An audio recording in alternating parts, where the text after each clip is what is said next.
Yes, hello students. तो हमने last lecture में आपने देखा होगा न्यूक्लियस की बात करी थी। आज हम सेल के नए टॉपिक के बारे में बात करेंगे। आज हम सेल के अंदर मेम्ब्रेन्स के बारे में बात करेंगे, सेल मेम्ब्रेन और प्लाज्मा मेम्ब्रेन। सबसे सबसे पहले हम बात कर रहे हैं प्लाज्मा मेम्ब्रेन। प्लाज्मा मेम्ब्रेन को आप सेल मेम्ब्रेन भी बोल सकते हो, ठीक है। प्लाज्मा मेम्ब्रेन को आप सेल मेम्ब्रेन भी बोल सकते हो। ये हर टाइप ऑफ सेल के अंदर प्रेजेंट होती है। It is present in all type of cell. In all cells में ये प्रेजेंट होती है, ठीक है जी। होता क्या है, जैसे मैंने अगर क्या सपोज करूँ, मैं एक स्ट्रक्चर बना रही हूँ। मैंने यहाँ पे सेल का कोई भी एक रैंडमली स्ट्रक्चर बनाया। इसकी जो आउटर कवरिंग होती है इसको हम बोलते हैं plasma membrane.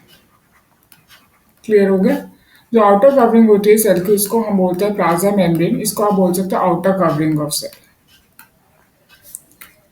Outer covering of cell basically इसका काम क्या होता है, ये क्या होती है, सेमी परमेएबल होती है। सेमी परमेएबल का मतलब क्या होता है, व्हाट इज सेमी? सेमी का मतलब क्या होता है, आधा। जो कुछ मॉलिक्यूल्स को अंदर या बाहर आने देती है। मतलब जैसे आपके यहाँ पे गार्ड बैठा है सोसाइटी में, तो कुछ लोग अंदर आ सकते हैं, कुछ लोग बाहर आ सकते हैं। That is semi permeable.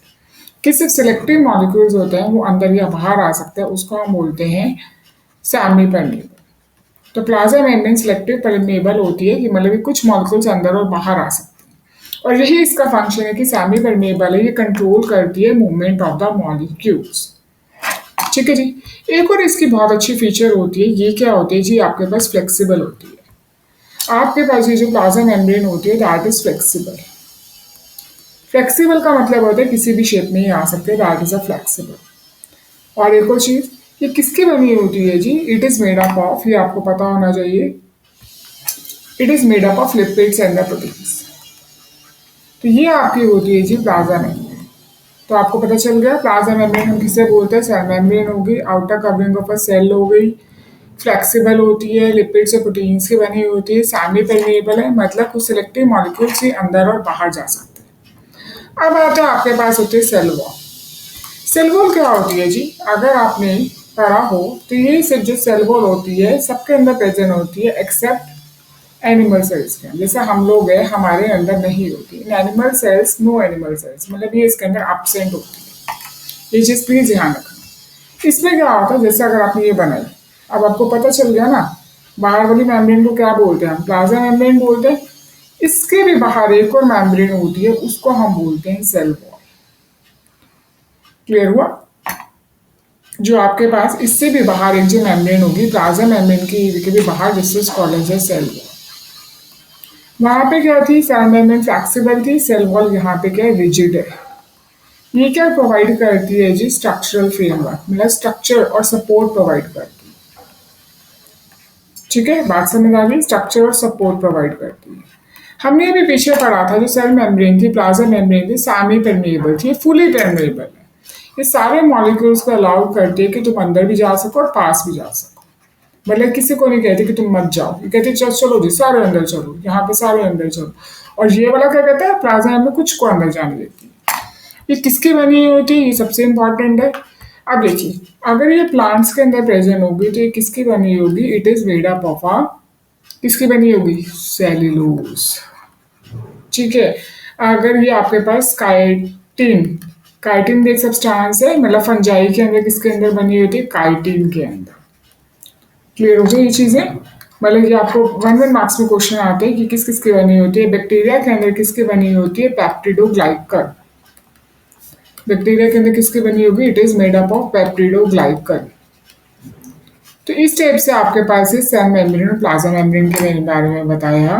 जो प्लाज्मा मेम्ब्रेन थी, आउटर कवरिंग थी, वो हर टाइप के सेल में प्रेजेंट होती है। जो सेल मेम्ब्रेन थी वो सिर्फ एनिमल सेल को छोड़कर सबके अंदर प्रेजेंट होती है।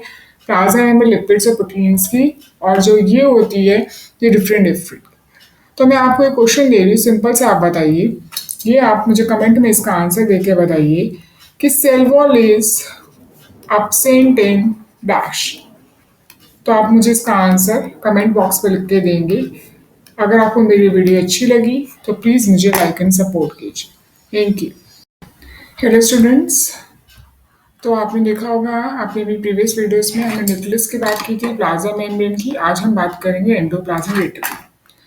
ये मैंने जिन आपको बताया था, अगर थोड़ा सा हम रिकॉल बैक करें, ये क्या था, आपके पास न्यूक्लियस था, ये वाला पोर्शन, ठीक है। उसके बाद हमने पढ़ा था this is a cell membrane. आज हम बात करेंगे दिस वन, इसको हम बोलते हैं एंडोप्लाज्मिक रेटिकुलम। ये जो आपके पास एंडोप्लाज्मिक रेटिकुलम अगर आप देख सकते हैं बिल्कुल ही न्यूक्लियस के साथ अटैच है। होपफुली आपको यहाँ पे दिख रहा होगा, ये देखिए ये आपके पास क्या है, न्यूक्लियस के साथ अटैच है। एंडोप्लाज्मिक रेटिकुलम क्या है, ये नेटवर्क ऑफ मेम्ब्रेन्स है जो कहाँ पे प्रेजेंट है, यूकैरियोटिक सेल के अंदर प्रेजेंट है। जो किस लिए हेल्प करता है, बेसिकली क्या हेल्प करता है, लिपिड और प्रोटीन बनाता है। ठीक है, बेसिकली क्या बनाता है, लिपिड एंड प्रोटीन बनाता है। टू टाइप्स का एंडोप्लाज्मिक रेटिकुलम होता है, प्लीज इस चीज को ध्यान रखना। एक होता है रफ होता है और एक होता है आपके पास स्मूथ होता है। रफ एंडोप्लाज्मिक रेटिकुलम क्या होता है, रफ रफ मतलब उसके ऊपर कुछ है, तो रफ मीन्स उसके अंदर छोटे छोटे राइबोसोम्स आप देख सकते हो, छोटे छोटे गोले से बने हुए। What is this, this is called as a rough endoplasmic reticulum. Rough endoplasmic reticulum मतलब रफ है, जैसे आप गाड़ी चला रहे हो, अगर आपके पास बहुत सारे स्पीड ब्रेकर आ रहे हो तो रफ होगा। This is called as a rough endoplasmic reticulum, जिसके अंदर क्या है, राइबोसोम्स है। और जहां पे राइबोसोम्स होंगे इसका मतलब ये क्या है, प्रोटीन की सिंथेसाइज कॉज करता है, प्रोटीन सिंथेसिस में हेल्प करता है। तो इस चीज को प्लीज याद रखना कि रफ एंडोप्लाज्मिक रेटिकुलम में राइबोसोम्स होते हैं, it helps in the protein synthesis.